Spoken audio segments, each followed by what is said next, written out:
But in the essence of talking about the customers you already have, how do you get them to do more? And, getting customers to do more, it also makes them more loyal because it's a weird thing to think how to get them to do more and then how to get them to send their friends in. It's kind of what I want to stick on for a minute. But if you get them to do more, there's two ways to think about this, negative and positive. One is, oh, you're taking advantage of the client, trying to get more money out of their pocket, trying to get them to do more so that you can make more money. I can see how some people might feel guilty about that. Like, oh, I'm just thankful they're here getting their hair cut or colored. And I don't want to push them to do something different. No, but you know what's going to happen? The stylist that they meet at the grocery store, that's not you, is going to be like, oh, I love your hair, but it would look really good. And they're like, oh, my stylist has never recommended that. So people want more. They want change. It's kind of good and bad, right? Because we've all got those girls that have just fried their hair because they do too much. And so it's a tough balance, right? To keep doing more or different, but not so much that you fry it off before it can regrow and replenish itself.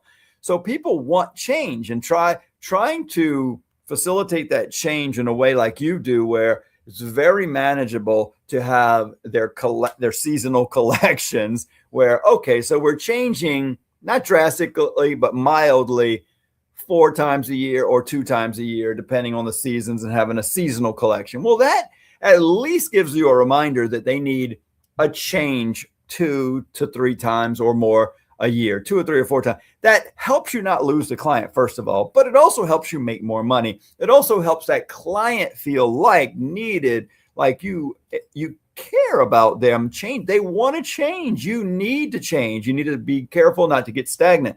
So it protects a lot of things. And I know that negative is like, oh, but you're just trying to get more money out of them. Oh, that's just a side benefit. Actually, you get more money out of them. You actually make them happy, and you get to keep the client. But if you do all of that well, then you get that other big benefit, referrals. You get other customers from that customer. You can do so many things to encourage that. And I don't want to bring it all back to social media, but in the old days, it was like, give each customer 3 cards, have them hand them out. And if they come back, you give them a discount. That's wonderful. That's wonderful. I never had any luck with that. I had like 1 or 2 in my history that would actually give those cards out, because getting 10% or something wasn't enough to motivate them. But you got those few that are having a little tough time with money, and you say, if I get 3 clients back with this, I'll do your next service for free or half price. Well, that's a big, big motivator, but most people are like, I don't need free. I don't want to admit I'm poor, and their pride gets in the way. So you do it in a more fun fashion. So 2 of the big ones that worked well for me in the past, one was, I said, they're there on their phone anyway, right? What are they doing? They're on Facebook or whatever social media they're on. I'm like, hey, take a picture of us right now. Let's go live.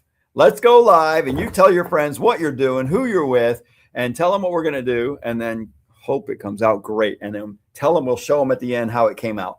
Well, now you just made a commercial of you to the average person has 300 to 500 friends, 350 friends. Most of them do. A few of them have more, a few have less.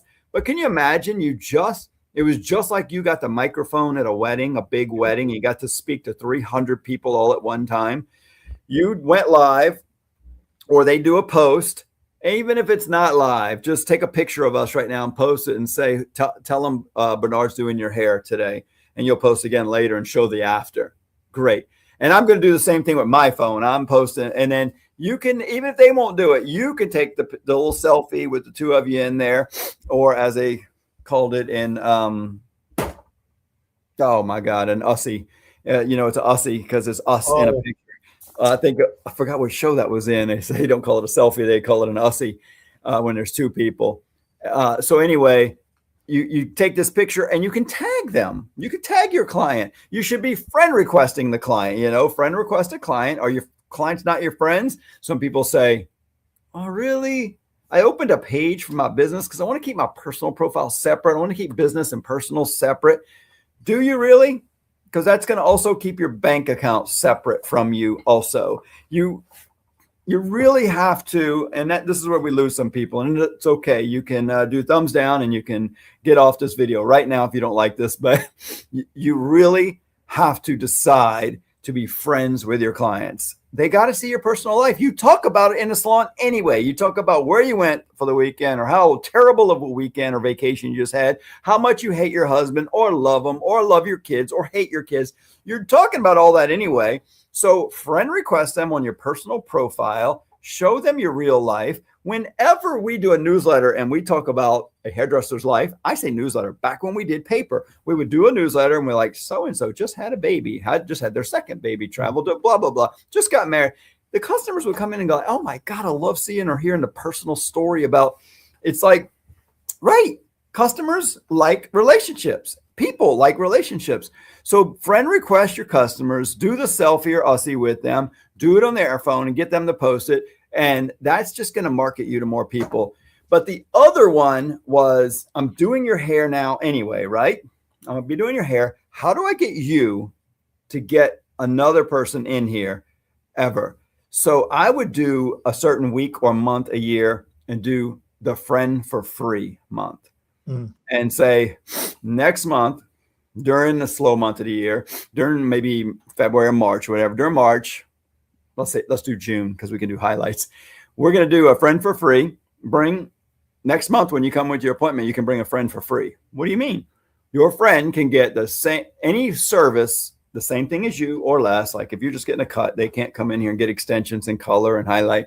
And we usually exclude extensions and hair replacement anyway. But regular salon services, color, highlight, cut, style. We want to make it a little bit like a party. I'm trying to grow a little bit. I just got a new assistant. I want to help get her to work a little bit more. And I need to fill up my book a little bit more. And I want some new clients. And I want to get back to you. So listen, you come next time, you pay full price. And your friend's completely free, or you make your friend pay and yours is free, or y'all split it. Bottom line is one of you are paying, the other one's free. Doing two for the price of one. Is that right? Yeah, doing two people. You figure out how the money works. So a lot of time moms would bring their daughters, their best friend, their neighbor, their mom, and they would get and so then you got the opportunity the next time to be doing them both for pay. And so during 1 month, I've had some people come more than once to bring a few friends in for free. And it has the potential to double your business. Not everybody's going to bring a friend in for free, so it doesn't double. But bringing a friend for free is super powerful. You know what else it does? It helps you learn how to multitask. Because what I did, I use it as a learning experience. I'm like, you know what? I'm trying to tell my hairdresser, you're going to do friend for free next month. And they say, okay. And I tell the customer, listen, she is having trouble doing two clients at the same time. So our stipulation is you'll have to come at the same time. Sure, we're going to book more time, but she's going to do highlights on one. Then while it's processing, get the highlights on the other one. And then maybe she's going to get somebody to assist her in shampooing so that she can shampoo the other one, or cut while one's being shampooing, or cut and style. And one of you will be sitting around a little bit while the other one's getting worked on, but you'll be together. Y'all sitting right next to each other. You can talk and chat. So the appointment's going to take longer than usual. It'd be like a little party. Maybe we'll grab a bottle of wine and some cheese and crackers. And this will be a little, or you bring the, I'm already working twice as hard for the same money. So maybe you bring the bottle of wine and crackers and cheese and make it a little party and a little gossip session for you and your friend. And I'm going to be working twice as hard as I normally do. And you're just going to be sitting around a little longer. Is that okay? Yeah. For the free service, we're great. So it forces you to grow. It's giving back to them. They're getting to give a gift away for nothing, or getting a half price service because they're telling their friend, hey girl, I can bring a friend in for free, or we can split the service. You've always wanted to come to my hairdresser. It's half price. So just so many things in the positive direction come out of that. Nothing negative unless you can't multitask. Well, if you can't multitask, then you're in trouble. Then you're going to be running behind